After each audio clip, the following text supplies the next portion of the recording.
तो बच्चों, let's read this question, and the question says that if sin x is equal to 12 by 13 and sin y is equal to 4 by 5, where x is greater than pi by 2 and less than pi, and y is greater than 0 and less than pi by 2, find the values of cos x plus Y. तो आइए अब इस question को यहाँ पर हम solve कर लेते हैं। इस क्वेश्चन में हमसे कहा गया है कि हमारे पास साइन एक्स इक्वल है 12/13 के और साइन वाई इक्वल है 4/5 के, और एक्स यहाँ पर लाई करता है between pi by two to pi और वाई लाई करता है between 0 to pi by two. तो हमें वैल्यूज फाइंड करनी है कॉस एक्स प्लस वाई की। तो यहाँ पर हम की कॉन्सेप्ट यूज करेंगे that cos A plus B is equal to cos A into cos B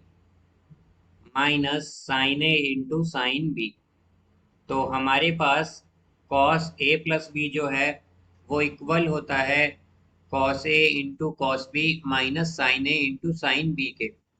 तो यहाँ से अब अगर हम देखें तो हमारे पास यहाँ पर अगर हम देखते हैं तो हमारे पास ये होता है 0, यहाँ पर आता है pi by 2, then pi, then 3 pi by 2, और यहाँ पर आता है 2 पाई।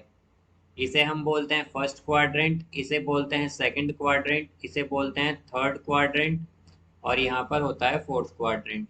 तो अगर हम देखें तो x हमारा कहाँ लाई करता है पाई बाय 2 से पाई में। तो यानी कि पाई बाय 2 से पाई के बीच में कौन सा क्वाड्रेंट है हमारा सेकंड। तो x यहाँ पर लाई करता है, और इस क्वाड्रेंट में हमारे पास केवल sine x and cosec x ही पॉजिटिव होते हैं, और y जो है हमारा वो लाई करता है 0 टू पाई बाय 2 में। तो यानी फर्स्ट क्वाड्रेंट, और इसमें हमारे पास सभी टिग्नोमेट्रिक रेशियोज पॉजिटिव होते हैं। अब यहाँ से हम अगर देखें तो हमारे पास साइन एक्स हमें गिवन है, तो हम यहाँ पर कॉस एक्स की वैल्यू फाइंड कर लेंगे।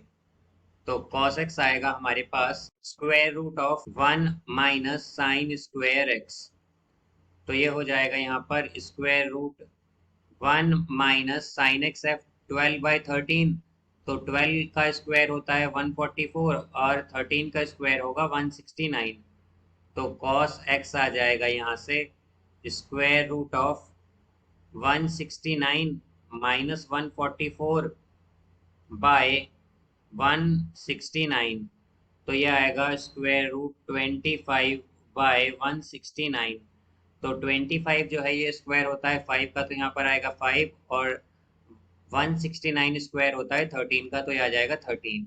अब यहाँ पर अगर हम देखें तो x लाई कर रहा है हमारा सेकंड क्वाड्रेंट में, और सेकंड क्वाड्रेंट में केवल साइन x और कॉसेक x ही पॉजिटिव होंगे, बाकी सभी ट्रिग्नोमेट्रिक रेशियोज नेगेटिव होंगे। तो यहाँ से कॉस एक्स हमारा आएगा -5/13। अब इसी तरह अगर हम कॉस y देखें तो कॉस y होगा हमारे पास square root of 1 minus sine square y के इक्वल। तो यहाँ पर आएगा ये हमारे पास 1 square root 1 minus sine y है हमारे पास 4/5। तो 4 का स्क्वायर होगा 16 बाय 5 का स्क्वायर होगा 25। तो कॉस y आ जाएगा यहाँ से is equal to square root 25 minus 16 by 25। तो ये होगा स्क्वायर रूट 9/25। तो यहाँ से अगर हम देखें तो 9 जो है ये स्क्वायर होता है 3 का, तो यहाँ पर आएगा 3, और 25 स्क्वायर होता है 5 का, तो ये आएगा 5। अब यहाँ पर अगर हम देखें तो y जो है वो लाई करता है फर्स्ट क्वाड्रेंट में, और फर्स्ट क्वाड्रेंट में सभी ट्रिग्नोमेट्रिक रेशियोज पॉजिटिव होते हैं। तो हमारे पास कॉस y भी क्या होगा, पॉजिटिव होगा, यानी कि ये इक्वल होगा 3/5 के।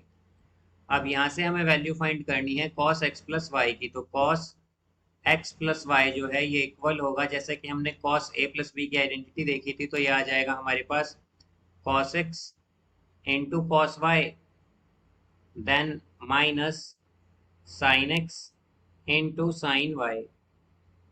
तो यहाँ से हम अगर देखें तो हमारे पास cos x जो है ये गिवन, ये हमने फाइंड किया था -5/13। देन cos y है हमारे पास 3/5।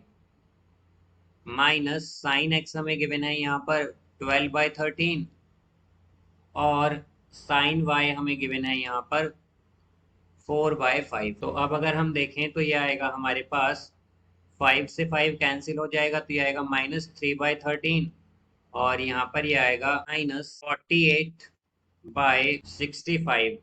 तो अब अगर हम एलसीएम लें तो ये हो जाएगा -15 -48/65, तो ये आएगा यहाँ से -63/65। तो ये इसका आंसर होगा यहाँ पर -63/65। So I hope you understood it well. Best of luck. Thank you.